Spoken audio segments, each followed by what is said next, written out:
Writing கேட்கிறேன். ஒரு ஆளின் தவறு விட இயலாது. அவன் அப்படிப்பட்டவன், அவன் இப்படிப்பட்டவன், அவனுடைய குடும்பம் அப்படிப்பட்டது. என்ன நினைத்துக் கொண்டிருக்கிறோம் சகோதரர்கள்? மனிதனுடைய மானத்துக்கும் மறுவாதிக்கும். எனவே அன்பாண்டவர்களே, என்னமோ ஒன்றை செய்யறோம், சமூகத்துக்காக பெரிய போராட்டம் நடத்துறோம் போர்வையில மானபங்கப்படுத்துற வேலையை செஞ்சிடாதீங்க.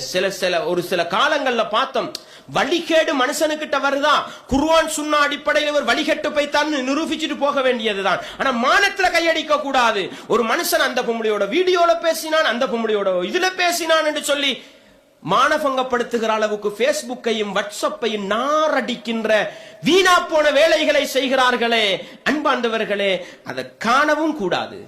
அப்படி ஒரு தகவல் வந்திருந்த அந்த வீடியோ கமெண்ட்ஸ் போடுறாங்க தானே, கமெண்ட்ஸ பார்த்தா வீடியோ ஒன் பண்ணக்கூடாது. இதான் ஈமானுடைய அடையாளம். ஏன் அந்த வீடியோல ஒரு முஃமினுடைய, ஒரு முஸ்லிமுடைய மானம் பறக்குதுன்னு சொன்னா அந்த வீடியோவை பார்க்கிறவனாக நானும் நீங்களும் இருக்கப்படாது. இந்த ஒரு பாடத்தை நீங்க படிங்க, அதை ஷேர் பண்ண கூடாது, அதை அடுத்தவர்களுக்கு கொண்டு போய் சேர்க்க கூடாது.